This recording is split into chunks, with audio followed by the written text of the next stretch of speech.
Success Insight shares the stories of the people with passion and drive who make things happen in the world. Here's your host, Howard Fox. Hello, everybody. This is Howard Fox. For my co-host, Randy Ford, I want to welcome you to another episode of the Success Insight podcast. Our guest today is John Nassivera. John is an author, songwriter, illustrator, and founder of the Front Porch Storytelling. And I really found this very fascinating. John's mission is to create community one story at a time by complementing the good work of our neighbors and what they're doing so that the good continues. John has authored a number of books, including The Garden Raid, which was published back in 2016, Chain Links, which is an eBook set to songs, and that was released in 2018. And he's currently working on his third book, The Magic You Don't See. And there are excerpts from that on his website, Front Porch Storytelling, and we'll share more about that in just a little bit. John, welcome to the Success Insight podcast. Well, thank you for having me. I've enjoyed this opportunity already. Well, John, I find it extremely interesting that I hear author, songwriter, illustrator, and now you've founded the Front Porch Storytelling. But you've got an interesting background in education. You're a former educator. So what I think our guests would love to learn is a little bit more of that backstory, who you are, what prompted you to get into this business of writing these kinds of books for, I would say, young teens, perhaps even a little bit younger. So tell us your story. So I grew up in a small town in the Adirondacks in upstate New York, right along the Hudson River. And it was the height of manufacturing. It was the 60s and the 70s. And at that time, the whole Hudson River up where I lived was lined with GE, Crown Zellerbach, Scott Paper. And the particular plant in my town worked 24/7 and probably employed well over 4,000 people, which was greater than the population of the actual town I grew up in. So when I graduated from college, I found myself in New York City in the Department of Education. So that was a big jump for me, culturally wise and community wise also. And I started teaching in the early 80s. I taught for approximately 33 years in New York City. It's the largest school system in the United States. And with that, and it's all its challenges and diversity, it offered a lot of opportunities. So I had a very interesting and fulfilling professional life when I was there. I started off teaching on 102nd in Amsterdam. I taught with a high school that was considered an alternative high school. They addressed students who had been to high school, 2.5 different high schools, had no credit, and were at that age where it didn't seem they were going to be able to accumulate the credit and the needs and meet the requirements to graduate. So the whole school was designed around addressing that. What age was that? That was high school age. So the average student that entered was 17 and a half to 18. Okay. When they entered the school, they had been to 2.5 high school on average prior to coming to us, and they had no credits. Okay. Normally, high school is approximately 4 years. Through that 4 years, you accumulate a number of credits, which is one of the criteria of graduation. So just from their age and time reference and the number of failures, so to speak, in reference to reach this goal, there was a lot of challenges. And the challenges weren't just about education. The majority of the challenges were what's happening in real life with these students. So we actually had, within the school, we had a nursery for teenage pregnancies to address that. We had a lot of schools that came from different cultural situations, and it was really diverse. We had a program for young juvenile offenders and people who had just made some difficult decisions, or life had made difficult decisions for them. And to tell you the truth, if you don't have a home, if you don't have food, if financially there's no money, these challenges really are roadblocks to kids even getting to school. And once there, to stay focused. Sure. That was the challenge in my first steps and introduction to New York City education. Then I had an interesting discussion one day. I heard two kids talking, and it was the difference between a small town and big town understanding. And the kids were saying they had never seen the Hudson River or they've never been downtown. Oh, wow. Now, Manhattan's an island. And at its greatest distance, it's 7 miles long and it's only a few miles wide. Right. It's just a strange concept to hear that you've never seen a river that's really hundreds of yards away from you. But it's more of a concept that a city block probably has more people on the city block than I had in my hometown. So my perspective was coming from a different place. And what that triggered in me is not only had they not seen the Hudson River, they hadn't seen all the resources that were available to them. So, for example, New York City has the largest financial district, theater district, informal learning centers such as the American Museum of Natural History, the Botanical Gardens, the Bronx Zoo. All these things existed, but yet they weren't being introduced to them. And there didn't seem to be a mechanism to connect them to these. And then that raised the question around education should flow outside the physical walls. And having all these resources, how do you create the systems and structures to provide that opportunity for the kids? So I got involved. My first step was with the American Museum of Natural History. A gentleman named Peter Vreeland was with the education department. And we started looking at how we could do curriculum that would bring kids to the museum and they could do actual science. And we came up with this sort of forensics curriculum that looked at dinosaur fossil trackway was there that said the big question was, well, what happened that day so many trillion years ago? And they had to collect evidence, either measuring footprints, going through the exhibits, talking to scientists. And that ended up being published. And we ended up actually presenting that at the National Science Teachers Association down in Orlando one year. So that was a good success professionally. And even more importantly, it just opened the door to different informal learning centers that allowed the teaching to move the kids outside the classroom. And then the next big connection was we were connected with the city universities, Lehman College and Hunter College and City College, which allowed us to design and create teaching curriculum for teachers that then grew the opportunity for more and more students to have this experience. So that was one of my first successes with the schools. It's interesting as you're sharing this story. One of the words that kind of floated to my conscious was the word curiosity. Is these kids had never been taught or perhaps didn't have the concept of what being curious was beyond just their four walls, their neighborhood, their block they lived on. And these types of programs were a great mechanism to teach them that there is a bigger world out there. Maybe it is going as far east or west of the Hudson, depending on what direction you're at in Manhattan. But with the advent of these programs, how did this kind of work in your educational background start to inform your interest in writing, songwriting, in the work that you're doing now in your book? How did that get informed? I think it was the seeds of the idea and my mission, creating community one story at a time by complementing the good work our neighbors are doing so that good continues. Because their community was their block community. Then these programs help them venture outside of that community, become connected with, let's say, the museum, the Botanical Gardens, the Bronx Zoo, which they're now, the Bronx Zoo is in the Bronx, a different borough than Manhattan, the financial districts. They're now immersed in a different community that not only allows them to build relationships, but to gather understanding of how the world works outside the block.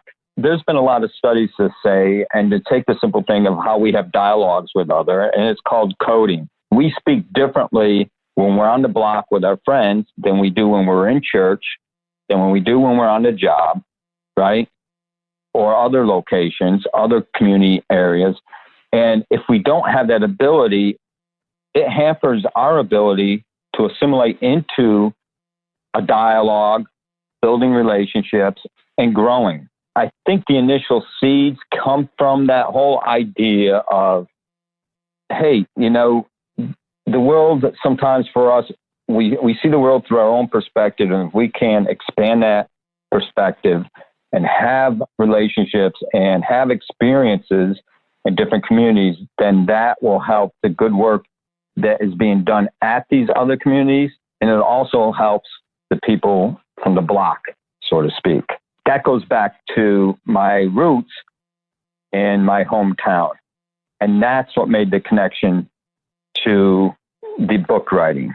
When I was growing up in my small town, my mother used our front porch as an outdoor living room for family and friends to pass time. And it was a place where she would sit and she would tell stories. And there was advice that was garnered on the front porch, jokes that were told, melodies that were sung, and stories that were spun. And that connects directly to the work that I'm doing through my writing.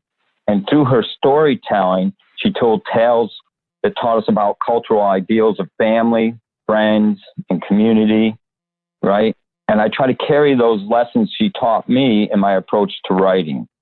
And that was similar to what I was doing when I was doing that work at the school, is my stories and music address the subtle messages of friendship, community aspect, respect, collaboration, forgiveness, relationship, and acceptance. And basically moving off the block, those kids were engaged in all of that and learning how to do that outside something that was a community that was comfortable to them. So I think that's a connection that comes from the educational profession I had. Plus, I think the other connection is education is an act of service, and my writing and my vision mission is also an act of service. It's reaching out to people, connecting with people, and trying to support them in their drive and their journey to become what they want to be and be successful. Sure. And I was really struck by the one of the paragraphs you included in our prep work for today's show of your mom and being out on the porch and sharing stories. And I grew up in a suburb of Detroit, and we had porches, and they were not the same kinds of porches, where these big wraparound porches where you had lots of seating, and depending on whose turn it was that day, the neighbors and kids would all show up, and that would be the storytelling, the playing, and all the activity would take place on that porch. And I have to admit, John, you brought back a lot of memories because of the house I grew up in, and I remember even my uncle who lived in Detroit with my grandmother at the time, they had one of those big wraparound porches. And there's one memory I have when I had to have been preteen. I mean, very young, but it's just a memory that is stuck with me 50 some years later, believe it or not, of, just being out there. And it's almost as though I can see it today, even as I'm talking about it. And that must have been just a phenomenal experience of all the community gathering that takes place on that porch. Yeah, and you want to know something through my research? The front porch is unique and was started in America. It's an American design architectural feature. And the whole purpose was to bring the living room out to the front porch. Bring it outside where community is and can grow. And that's unique to the United States and American architecture. And if you walk through like the town you're talking about, my town, it would be house after house and sidewalk. And if you're walking down the sidewalk, the front porch is right there and it's calling the whole community in. And it really was designed in America around American architecture to create this whole idea of community and bring the living room from inside and bring the people out together within their community. So it is also something unique to American architecture. I didn't initially think it. I was more writing from the heart, from my life experience, and then that was just something else that I felt was a nice connection, that it actually was designed to do that.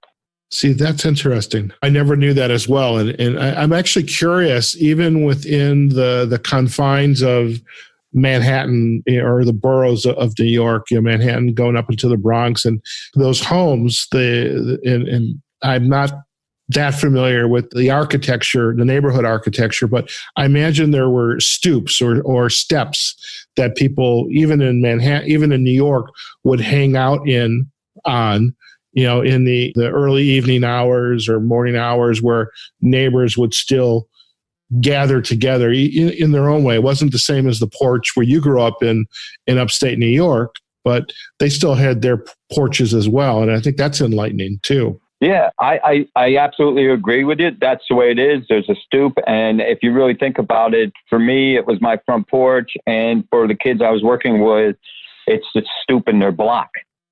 That's what their block was acting as. So the idea with connecting informal learning centers was just to expand the porch or the block to a bigger community. Sure. But you're absolutely right. It's the same perception, the same gathering. It's just a little different architecture or physical setting. Right. Blocking the front porch.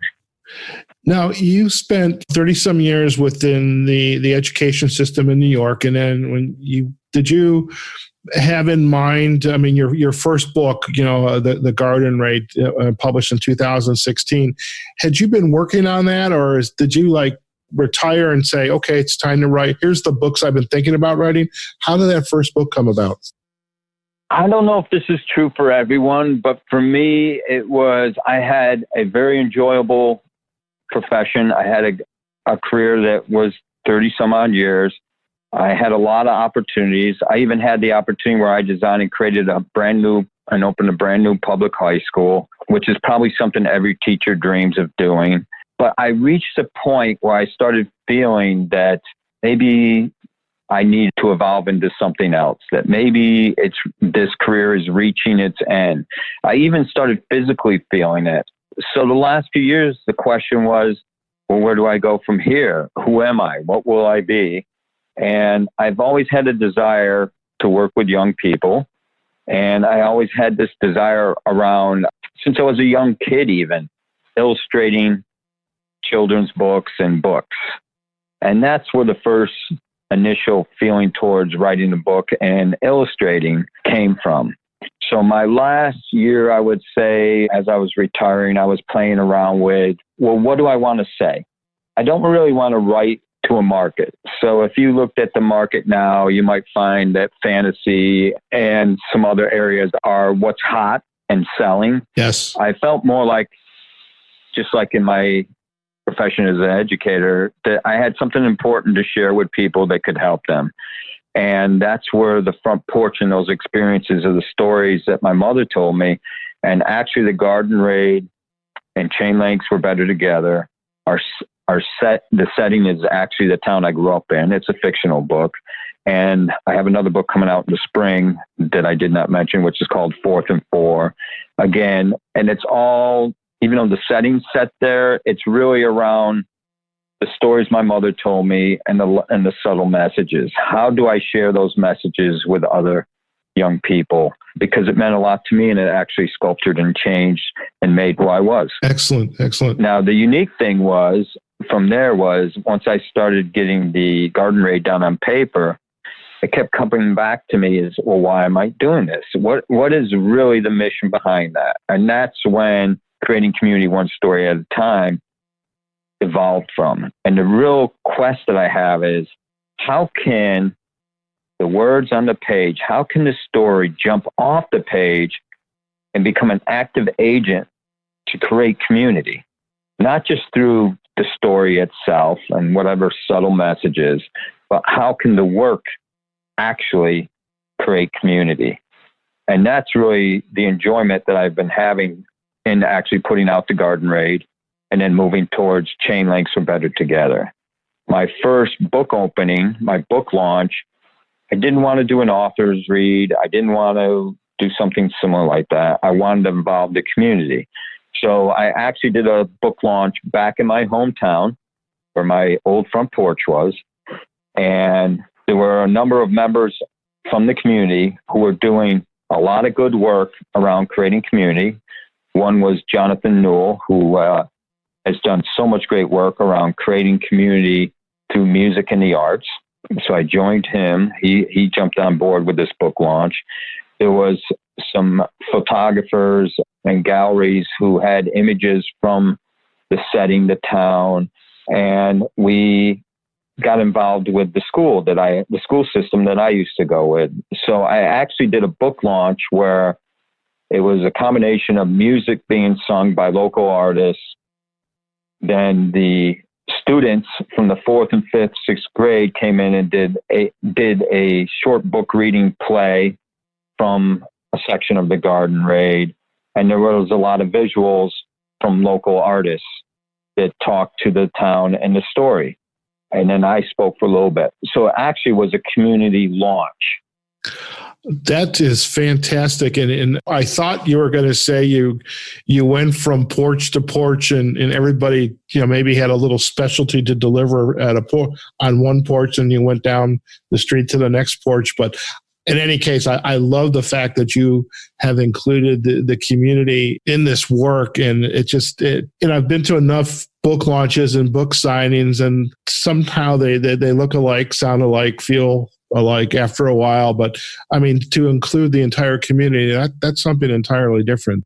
I love that. And did you do something similar with like chain link fence? Because this is an ebook set to song. So it seems like there's a whole other opportunity here. So tell us more about that.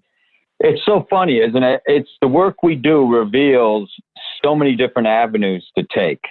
And that's part of the pleasure of doing the work, what you engage in.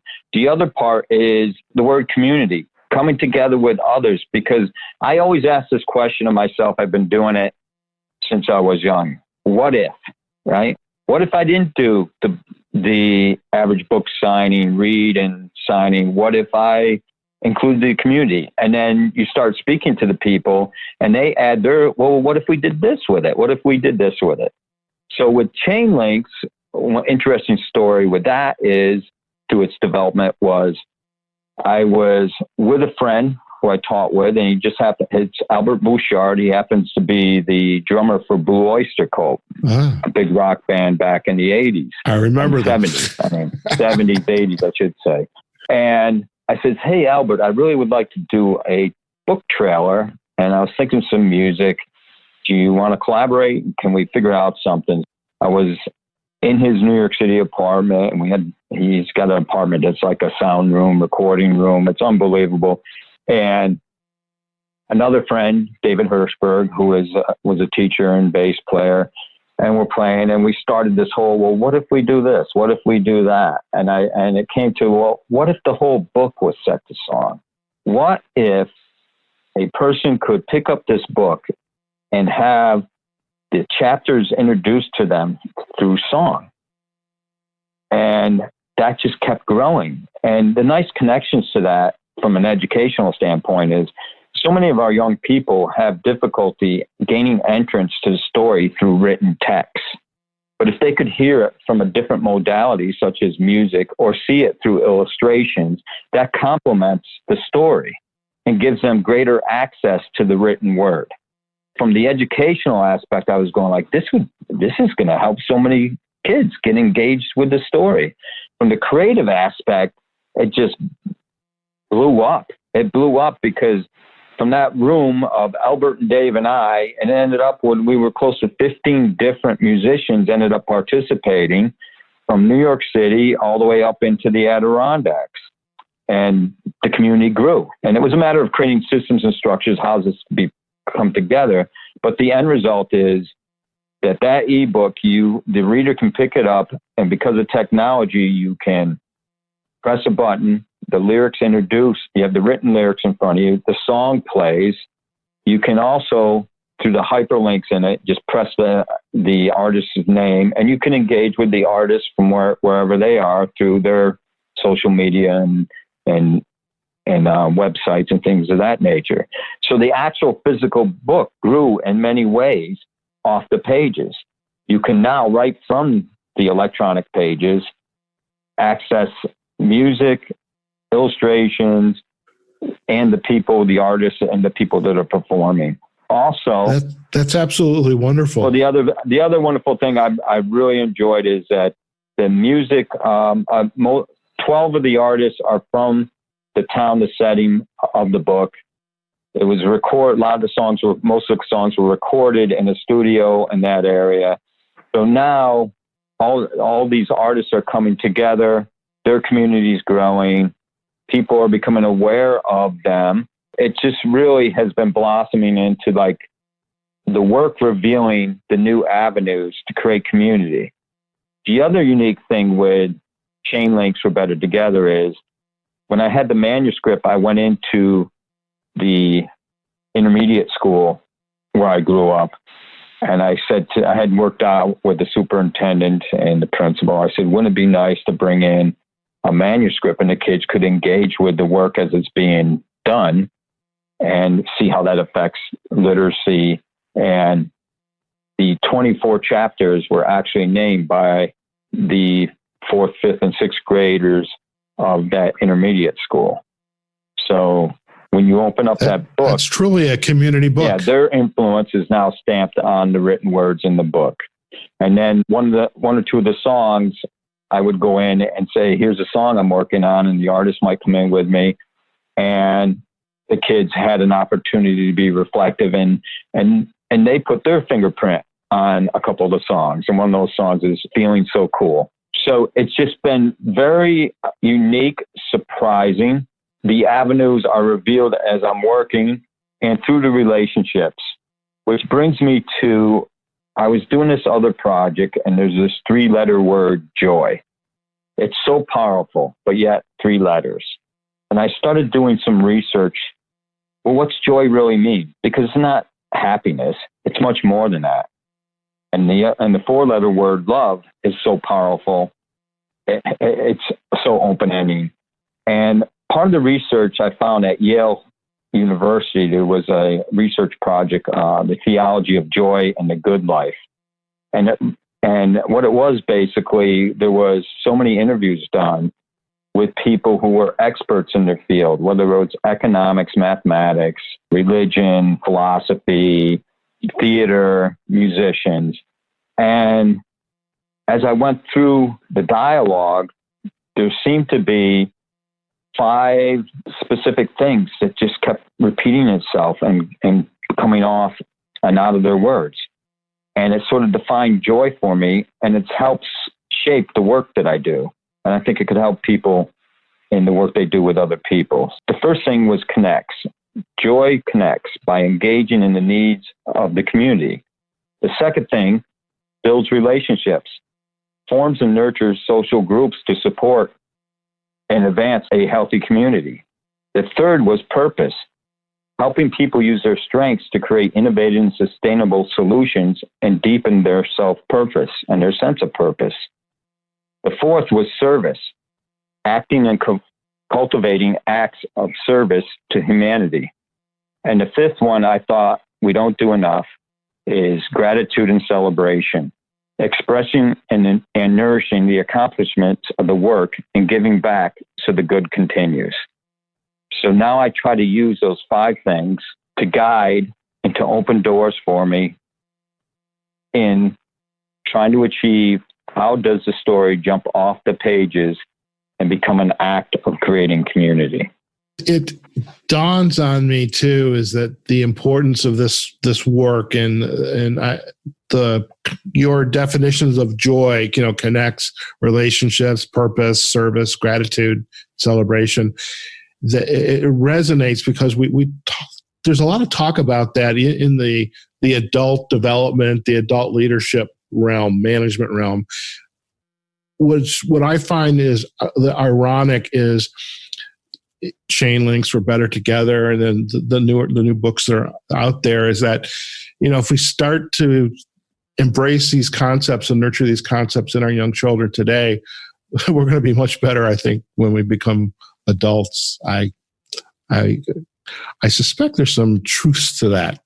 Yeah, I would say even if you look at our conversation today, one of the things that influenced me the most was me as a young child and my mother on that front porch telling those stories. Yeah, yeah. And that carried with me, and that's who she was. It carried through my childhood and also through my community. It was, and I would say, using what your discussion now, I think that's when I embraced it. I've practiced it through my community and my relationship with my mother and brothers and sisters, families and friends, and within my community. And it carried into my educational profession.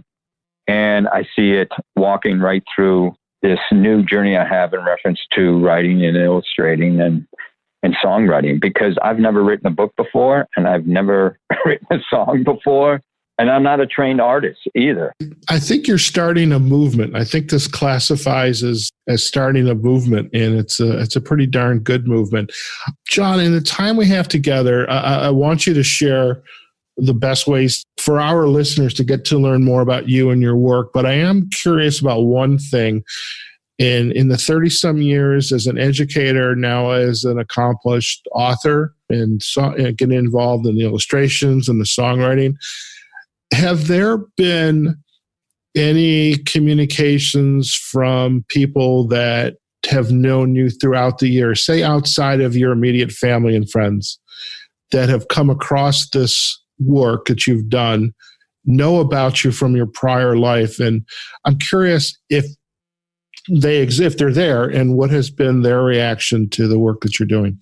I recently, just last week, I did a book fair that had 150 some odd authors involved within it. And I had a few people come up to me that I did not know, that had read the first book, had read the second book, and just stopped by to talk with me. And a few things. One was, that stuck out to me was the connection, not to necessarily growing up on the front porch, but more or less to what you were speaking to earlier, having a life experience like on the block or in Detroit, like you were explaining, that was similar, a place where the community had come together and shared jokes and songs and stories and politics and the cultural ideas that we're speaking to around friendship, community acceptance, respect, collaboration, forgiveness, acceptance,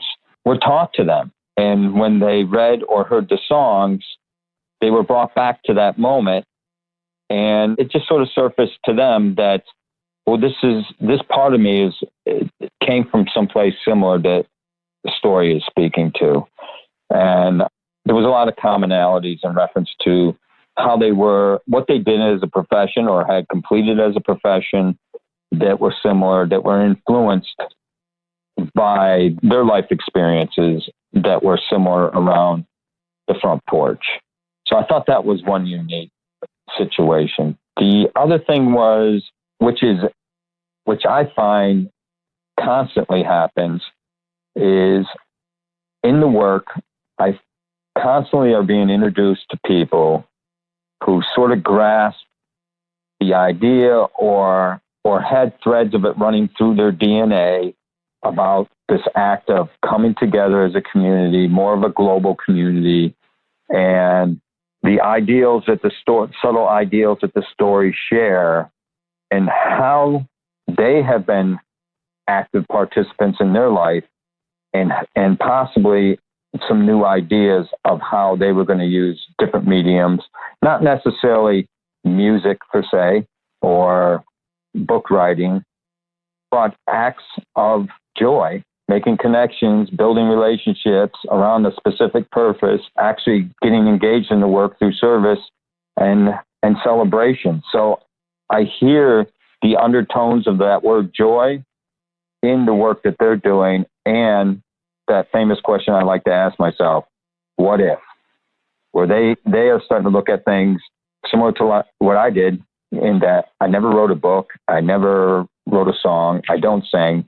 Why would I take this avenue to express and to try to create people to move, nudge them, become active community builders in their own communities? There's a gentleman I met this week, wrote a book called Yes and. It's originates from Second City here in Chicago, and I love the what if, because for me the next thing after what if is then yes and. Now what? Now that you've done this, what if I do it? Okay, yes, you did it. Then what? What's next?